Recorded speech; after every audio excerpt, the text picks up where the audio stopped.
Should Broncos fans be worried about Bo Nix and his performance and if we're going to be in QB Purgatory this year?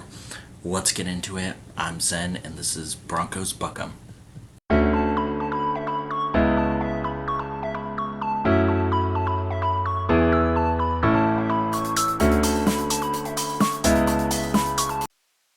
Alrighty, before we dive into the game and Bo Nix and my thoughts and analysis on how he did, I just want to let you know this is the very first video on my channel.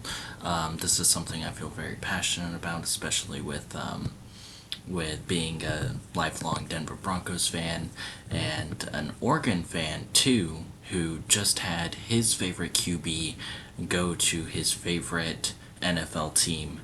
So it was definitely a hard watch for me. It was a little painful at times.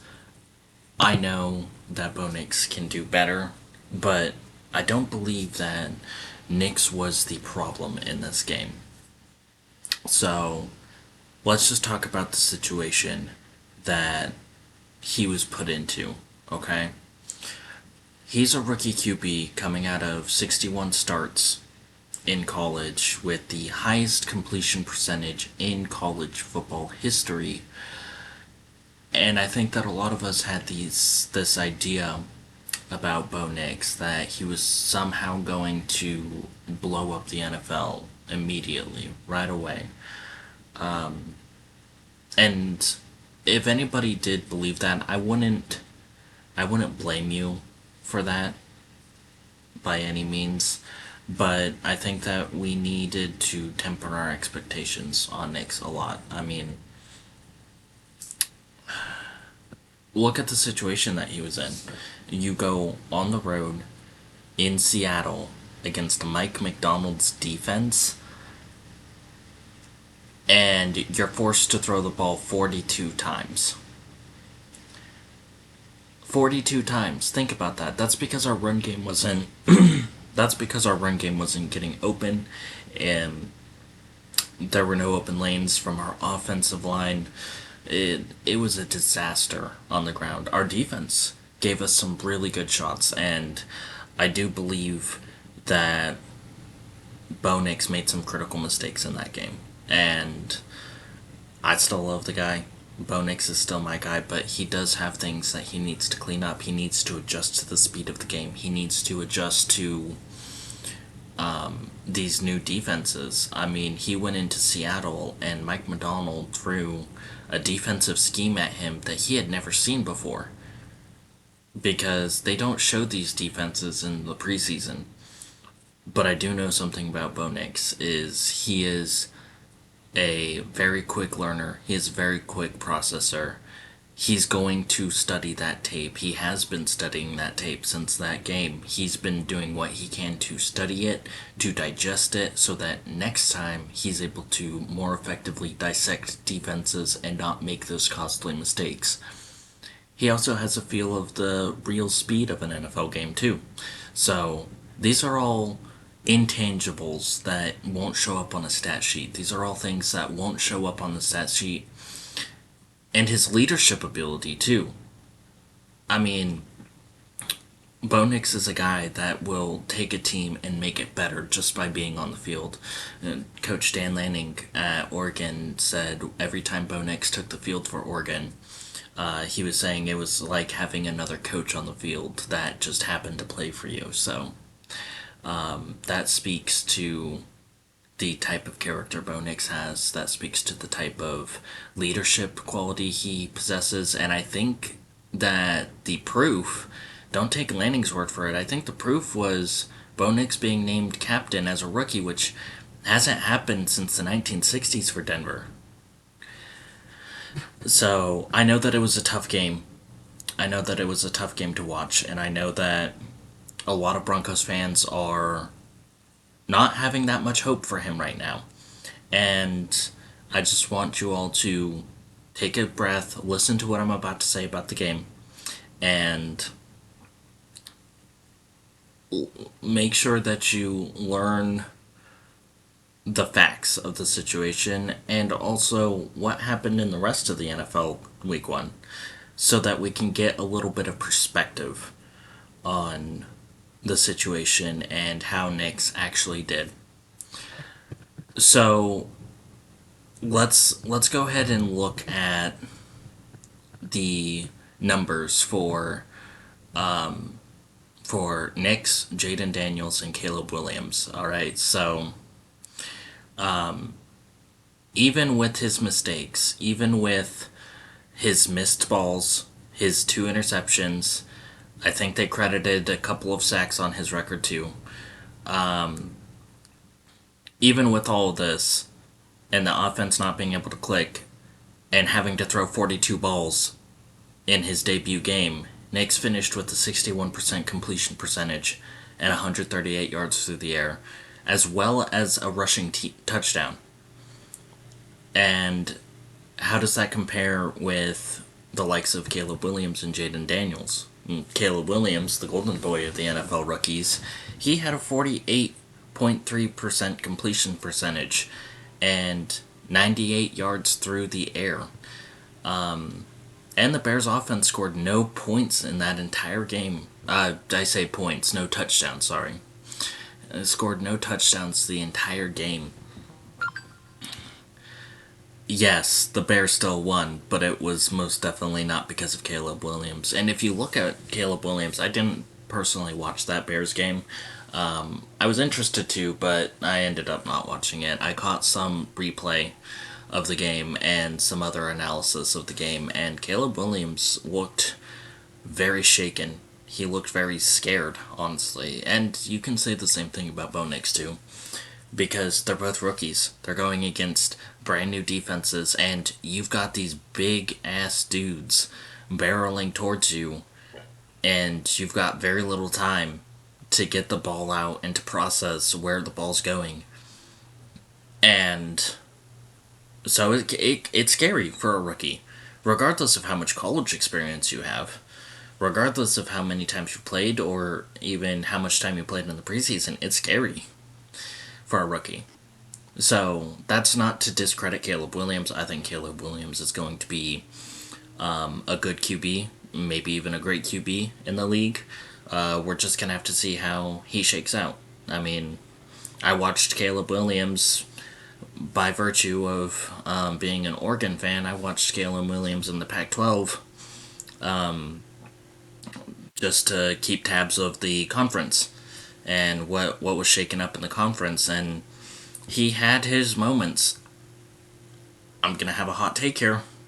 I don't believe Caleb Williams should have been taken number 1. Honestly, if I had to choose a QB to be taken number 1, I would have taken Jaden Daniels number 1 and Bo Nix number 2.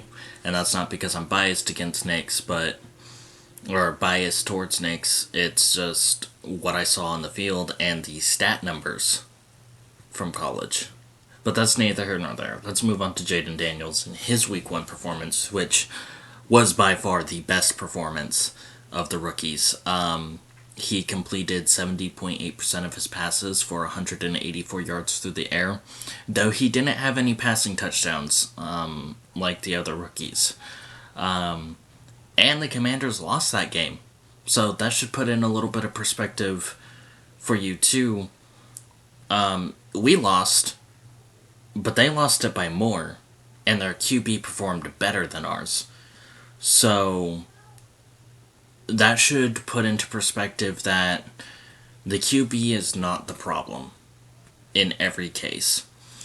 I don't think Bo Nix was the problem in Sunday's game. Those mistakes could have been overwritten. They could have been removed. Those sins could have been purged if our run game had gotten going, if our receivers had caught a few balls. Our offense was just not clicking as a whole. And how does Sean Payton fix that? Well, I don't know. I'm not a coach.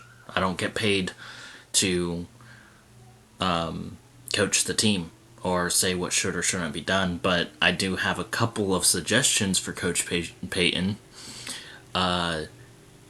Get Marvin Mims in the game. Get Dulcich in the game. I mean, where were they the entire game last week? Where were they? Why are you handing off the ball to Jaleel McLaughlin over Javonte Williams? Javonte Williams has shown what a powerhouse runner he can be. Why aren't you giving him more touches? Get Troy Franklin in the game against the Steelers. I know he had an iffy outing in training camp, but in the last preseason game, he showed us what he can do. And yeah, that wasn't against starters, but he showed what he can do. And I know what he can do when Nix is under center based off of what they did in Oregon. You've gotta give these young guys a chance. You've got to give these guys a young chance to adjust to the game, get used to the speed, and get used to being hit by real starters. You got to get them used to this. Nix was being thrust in as a rookie, and yes, Nix is in his position more talented than Franklin is in his position. But you've still got to give him that shot. You've still got to give him the opportunity to at least show himself. Especially with Vele dealing with a bit of an injury, and a few of our other receivers now dealing with injury, and Audric Estime being put on IR. I mean, these are just simple steps that seems maybe it's because I'm not a coach. Maybe I don't understand what's going on here with that, but those are my thoughts, and you can choose to agree, disagree. Let me know in the comments below. One thing I did want to touch on too is, excuse me. One of the things that I wanted to touch on too was Bo Nix and his football IQ. Bo Nix is somebody that processes defenses so incredibly well. I mean, we didn't get a chance to see his ability to process legit NFL defenses in week 1 because he hadn't played legitimate zone defense. He hadn't played a Mike McDonald level defense, But we saw in preseason the adjustments that he had made against simpler defenses. He struggled a little bit against the Colts, and then he had a much better outing against the Packers. So, that shows that regardless of who he was playing against, week to week, he is able to make those adjustments that he needs to make. And I believe fully that he's going to do it against the Steelers. And talking about the Steelers game too, man, how disappointing. How disappointing is it that Russell Wilson's not going to be playing, or at least we're pretty certain he's not going to be playing. I guess nothing technically has been confirmed yet, but the plan is they're going to be starting Justin Fields rather than Russ, and that's so unfortunate. I know all of us in Broncos country were ready for our revenge, But back to Nix, and the biggest question that I have for him going into this week is he going to escape TJ Watt? I mean, he's got to go against TJ Watt. Did you see what he was able to do last week? I mean, come on. And a lot of people might be getting worried about TJ Watt, but here's a little thing. Here's a little tidbit of stats for all you people who love stats. How about 20 miles per hour on his 23-yard run last week? Bo Nix was the second fastest player in the NFL, or I should say the second fastest runner in the NFL, the entire NFL of everybody who ran the ball. Bo Nix was the second fastest in week 1. That should give you some hope. Because even if our receivers are not doing well, even if our running backs can't get into the run game, Nix is a big dude with big legs and some wheels on him. and he's not afraid to take hits. When he's running and scrambling for the end zone, he lowers his shoulder like a running back. Now you can say QBs aren't supposed to be running backs, he's going to get injured that way. He's a pretty healthy dude. He stayed pretty healthy throughout college too. And he's a big dude who can take a hit, so those are just some of my thoughts on that. I believe Nix is not going to have an issue with TJ Watt, especially after having that first week to adjust to the speed of the game and to analyze the Seahawks defense so he can learn a little bit more about how defenses are run in the real NFL. I think that he's going to apply a lot of that knowledge and a lot of that experience even from one game and translate it into the next game. And I honestly don't think he's going to have too much trouble against Watt. So I know that was a big concern. At least that was a big concern for me. You know, if with TJ Watt and that defense, that Steelers damn defense. But I think we're going to be just fine. And to wrap things up, because I've kind of been rambling a bit, I want to talk about the Seattle game real quick, and how bad was it? I mean, how bad was this game? And the answer is, not that bad. I can hear all the keyboards clacking right now in the comment section of this video. I know. You're going to tell me we were terrible, we were horrendous, you know, our offensive line, blah, blah, blah, right? I get that. But we lost by 6 points. We lost by 6 points with a rookie QB that threw 2 interceptions and took 2 sacks. I think they credited 2 sacks. We got within 6 points, and if our defense, if Baron Browning, and I'm calling him out heavily here, if Baron Browning had not jumped off sides, we'd be having a different conversation right now. I fully believe Nix would have gotten us down the field and given us a win. I completely and totally believe if we get the ball back at the end of the game, we go down and win with Nix. Because I've seen it. I've seen it in Oregon and at Auburn. I've seen his ability to turn on the wheels, to push the ball down the field. And everybody says he doesn't know how to push the ball down the field. Sean Payton kept Nix on a leash. Sean Payton kept Nix in a very conservative play style of calling. Sean Payton was too conservative with Nix in week 1.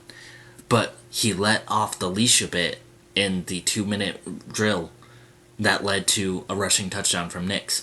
Nix would have done what Nix does best and would have gotten us points if we had gotten the ball back. So, all things considered, I think all the mistakes Bo made are rookie mistakes that he's going to learn from. It's going to take a little bit of time to grow. Do I think that they're going to win against the Steelers? Considering this is my first video, and I don't know how many people are gonna be watching it, but considering this is my first video, not even really a video, just kind of me talking at you through a screen, I'm gonna make a bold prediction, and I'm going to say that the Denver Broncos do beat the Steelers. And I think we beat them by 10 or more points. I could hear the gasp and the netizens out there saying, you know, oh, you don't know what you're talking about. But I believe, and I believe that you should believe too. Nix for 6, man. I mean, I think we're going to shock the Steelers. And I think we're going to shock ourselves. Especially given that we have home field advantage. And Nix, like I said, is a quick processor. We've got things we got to clean up. And we've got some playmakers that need to make plays. But I think we're all going to be pleasantly surprised on Sunday. So, that does it for this video. This is my very first video. I want your critical feedback. I want your honest and critical feedback on this. Should I change up my style for videos? Should I not just talk the whole time? Should I be on camera? Should I... Let me know, because I want to build a community of Denver fans and serve my community in the way that best suits them and their consumption of football news, football, Broncos related news, and analysis. So let me know down in the comments. It's a big ask from a new channel and brand new content creator, at least in this niche. Brand new content creator, it's a big ask from you. But subscribe, leave a like, and I'll probably be releasing a gut reaction to the Denver game Sunday night. Depending on how it goes, I may have to move out of the house so I can scream a little bit if it doesn't go the way I hope it does. But expect that video to come out soon, and all I have left to say is go Broncos.